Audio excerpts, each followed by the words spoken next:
Hi guys, it's me. It's TiffanyDIRA. You're here for Tiffany's Epiphanies or Tiffany TV, one or the other. I did a video yesterday that was very difficult for me.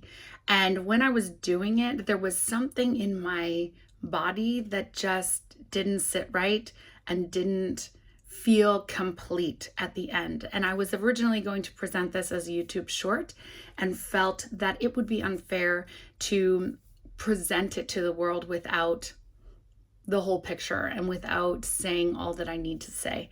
And even though it is something that I do truly believe, and also believe that divine, it's a message that divine wants me to share and wants everybody to know in the world, that sometimes ideas or concepts that we receive from divine, it's challenging to be able to embody those, to be able to understand them fully, to be able to really embrace them as beliefs or as knowings, because there is so much in the world that is contrary to those beliefs, or that may tell us otherwise, or that we have been conditioned to believe is the opposite thing and doesn't make it true. So when I make a statement like everything is love, it feels really complicated, because I know that there are many things in the world that people can perceive to be not love. Like, how do we justify rape or murder or child abuse or abuse of any kind, domestic violence, any type of suffering or torture? How do we explain war? How do we explain kidnapping? How do we explain all of these events and things that happen to people that just feel like they are so far from love? How is it that we can see or know those things as love? And it feels really complicated.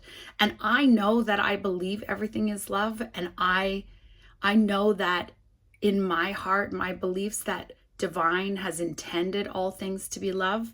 And so when I make a statement like that, I know that there are people out there that are just going to be immediately like triggered and like, what the fuck is this bitch talking about? Here she is, how easy it is for her to say when she's not living in a war-torn country, and she's not being oppressed, and she's not being used and abused, and how can she say that everything is love? And I understand that. And so I want to be very careful that it has, for everyone to know that it has taken me a very long time to be able to shift my own perspective, to realize that in the bigger picture, that all things, no matter how big and how small, are a step in the place where we are going, and that all things that happen are necessary, and they are exactly the way that they are meant to be. That divine has an outcome or a goal for all of us to ascend and to have a broader understanding of the world and the experience that we're living in. And that sometimes, because we live in a world of contrast, where we know one thing through the opposite of another, like we know what we like by what we don't like, that sometimes things happen that are not maybe in our control, or things happen that are not viewed as love necessarily. So there are people out there that also say, how could God do this to us? How dare God do this, like to children, to this and that? And what I would say is that so many of those things that people are blaming on God are actually things that we are doing to each other, not that God is doing to us. That we are doing these things to each other. And by blaming it on God, or projecting this thing on God, this event, we are then not taking radical responsibility for who we are as human beings and how we affect the world around us.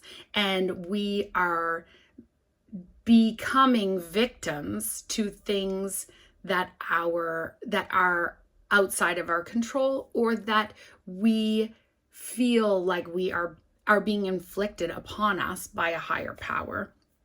And what I would say is that even in the shittiest things, even in the shittiest times, even in the most horrible outcomes that you can possibly imagine, there is light to be seen and there is love to be found.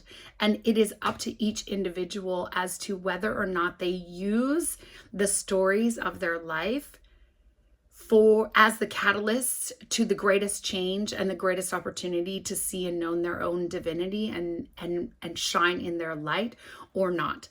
People can remain in victimhood where they feel inflicted upon, or they can step into their power and they can rise up and rise above and move past and use these things as the fuel for their next greatest, biggest moment.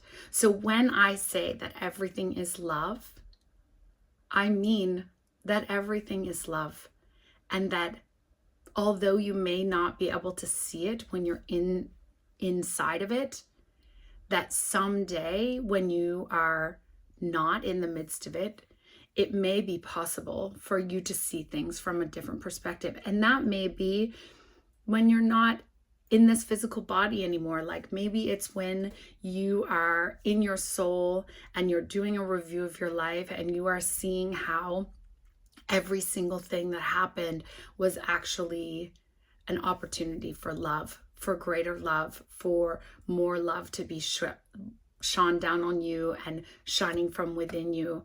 And I know that it's gonna piss people off and it's gonna upset people, and I just need you to have faith and trust that I am coming from a place of love as well, that I'm not trying to antagonize people or say that people are calling things on themselves and that they deserve it, or that they are somehow less than other people if they aren't able to rise above it, or that they are not able to see all things as love. That is not my intention at all. So I am going to share the YouTube short at the end of this video that I recorded yesterday, and you will see what I mean.